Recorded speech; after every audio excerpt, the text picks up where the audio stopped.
Hola a todos, grabamos un nuevo vídeo de dinámica, en este caso un movimiento curvilíneo, un péndulo cónico, que no es más que un péndulo en cuya base está describiendo una trayectoria que es una circunferencia. Empezamos. El ejercicio dice así: sea el péndulo cónico de la figura formado por una masa de 10 kilogramos, vamos a ir subrayando los datos, suspendida por una cuerda de longitud L igual a 1,5 metros, girando en un plano horizontal con velocidad angular omega. El dato que nos da es la velocidad angular. Vemos aquí que nos está indicando que está rotando en este sentido. No es relevante a la hora de hacer el ejercicio, pero vamos a marcarlo.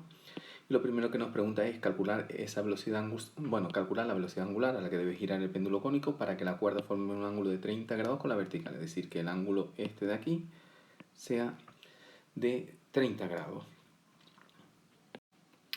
Como siempre, en cualquier problema de dinámica debemos empezar describiendo las fuerzas que actúan sobre el cuerpo. Y en este caso, ya el enunciado o el esquema que tenemos nos la proporciona, que son el peso y la tensión. Lo único que voy a hacer es cambiarle las letras. Al peso lo vamos a llamar P y a la tensión que ejerce la cuerda lo vamos a llamar T. Esas son las dos fuerzas que están actuando sobre el cuerpo. Lo siguiente, lo que sí tenemos que hacer también, la tensión está actuando. Vamos a representarlo por aquí. Si esta es la masa M, la tensión está actuando así y tiene una componente en dinámica de movimientos curvilíneos. Siempre tenemos que descomponer en una componente en la dirección que apunta al centro de curvatura. La suma de las fuerzas es lo que llamamos fuerza centrípeta o fuerza normal, y otra dirección tangente a esa dirección que apunta al centro de curvatura. Tangente no, perdón, perpendicular, que es lo que vamos a llamar componente tangencial o eje tangencial. Este sería nuestro eje normal y este sería nuestro eje tangencial.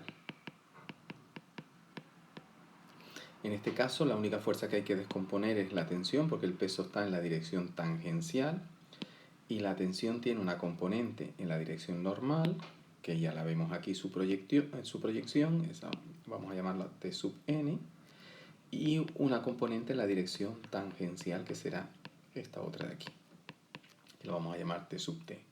Visto en un plano, si lo proyectamos sobre un plano, veríamos algo así. Si esta es la masa, a ver, esta es la masa, esta sería la tensión, la proyección en la dirección que apunta al centro de curvatura sería la componente normal de la tensión, y la proyección perpendicular a esa dirección es lo que llamamos componente tangencial de la tensión. Este angulito de aquí, alfa, es el mismo que este de aquí. Lo vemos porque esta línea vertical y esta línea vertical están cortadas por esta misma recta, por tanto tienen que formar el mismo ángulo. Esto sería alfa. Y de ahí podemos ver que la componente normal de la tensión es el cateto opuesto. Lo podemos escribir así. Componente normal de la tensión es T por el seno de alfa. Y la componente tangencial de la tensión sería T por el coseno de alfa, porque es el cateto contiguo al ángulo. Aquí tenemos el triángulo rectángulo, la hipotenusa de la tensión, la componente tangencial, el cateto contiguo, la componente normal, el cateto opuesto. Una vez que tenemos descritas todas las fuerzas y las hemos descompuesto en un eje tangencial y un eje normal, vamos a aplicar la segunda ley de Newton: suma de las fuerzas igual a masa por aceleración, sobre nuestros ejes, que en dinámica de movimiento curvilíneo siempre va a ser el eje normal, suma de las fuerzas en la dirección normal, masa por aceleración normal, y el eje tangencial, suma de la fuerza en la dirección tangencial, masa por aceleración tangencial. Fuerzas en la dirección normal solo tenemos la componente normal de la tensión, vamos a indicarlo así, y eso es masa por aceleración normal. Y recordamos que la aceleración normal es la velocidad al cuadrado partido por el radio del movimiento, o lo que es lo mismo, recordando que la velocidad la podemos poner también como radio por velocidad angular. Aquí nos quedaría radio al cuadrado por velocidad angular al cuadrado, y radio al cuadrado entre radio me quedaría radio en el numerador por velocidad angular al cuadrado. Por tanto, aquí lo podemos poner m por r por velocidad angular al cuadrado. Y en el eje tangencial tenemos dos fuerzas, la componente tangencial de la tensión y el peso. Son dos fuerzas equilibradas porque la masa no se está desplazando ni hacia arriba ni hacia abajo, es decir, que la aceleración en esa dirección sería cero. Por tanto, peso menos componente tangencial de la tensión, o al revés, vamos a ponerlo al revés, igual a cero. Desarrollamos un poquito sustituyendo estos valores. T por el seno de alfa igual a m por r por omega cuadrado, y por otro lado t por el coseno de alfa igual a el peso, que es masa por gravedad. A partir de aquí vamos a analizar qué información tenemos de estas dos ecuaciones. Tenemos dos ecuaciones y vamos a ver qué incógnita. La tensión no la conocemos, vemos que nos la pide en el apartado B, sería una primera incógnita. El ángulo alfa sí, 30 grados. La masa también, 10 kilogramos. El radio lo podríamos determinar porque es esta distancia y conocemos este ángulo y conocemos la hipotenusa en este triángulo rectángulo, entonces no sería problema a priori. Y la velocidad angular no es lo que me pide. Entonces tenemos una primera ecuación con dos incógnitas. Vamos a la segunda ecuación y conocemos el ángulo, conocemos la masa, conocemos la gravedad, pero no conocemos la tensión. Segunda incógnita. Podríamos despejar de aquí la tensión y sustituirla aquí, pero vamos a plantearlo de otra forma. Esta otra forma, lo que vamos a hacer es dividir una expresión entre la otra. Y veremos que nos queda una expresión muy simplificada, donde vamos a poder despejar de manera inmediata la velocidad angular. Si dividimos esta expresión entre esta, vamos a coger la primera parte de la igualdad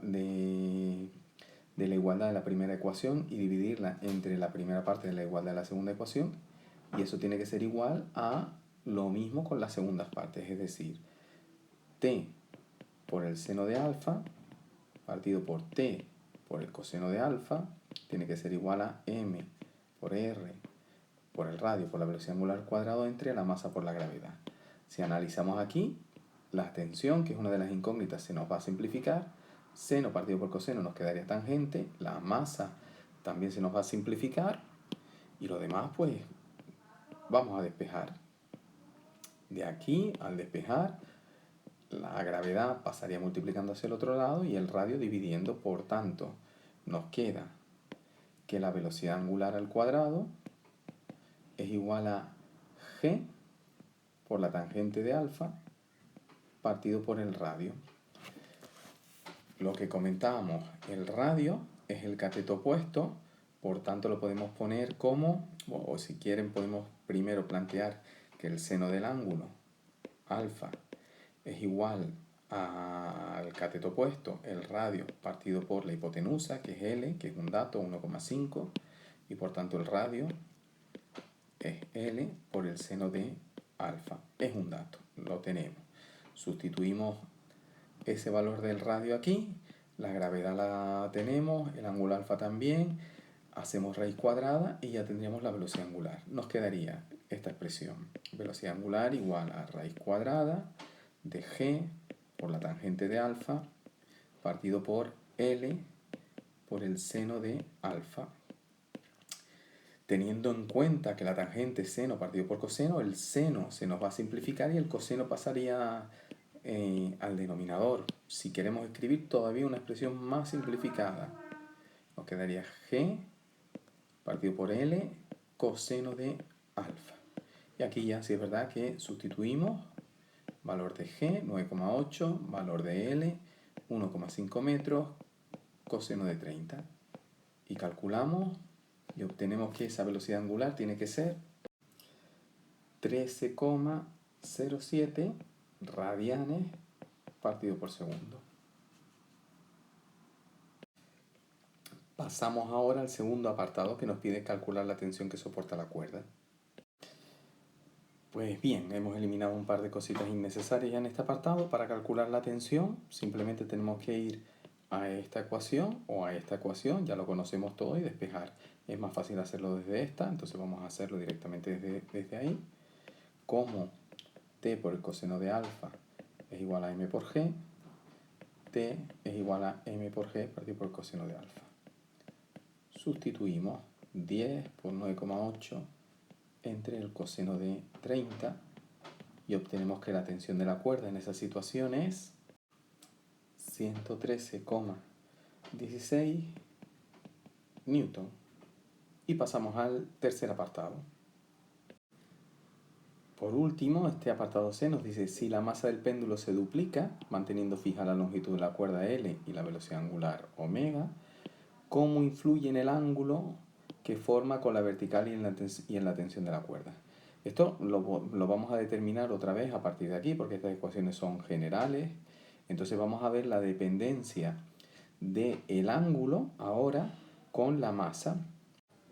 Y eso lo vamos a hacer ya, como estaba diciendo, a partir de la expresión que conocemos. Aquí tenemos que la velocidad angular es la raíz cuadrada de g por L por el coseno del ángulo. De aquí podemos despejar el ángulo. Simplemente tenemos que elevar todo al cuadrado inicialmente. Vamos a poner apartado C. Vamos a partir de esta expresión. Entonces vamos a elevar todo al cuadrado inicialmente. Nos quedaría que la velocidad angular al cuadrado sería g cuadrado, g partido por L coseno de alfa, y si de ahí despejamos el coseno de alfa es igual a g por L partido por la velocidad angular al cuadrado. ¿Cómo? El enunciado me pide cómo cambia el ángulo con la masa, teniendo en cuenta que no cambia ni la longitud ni la velocidad angular.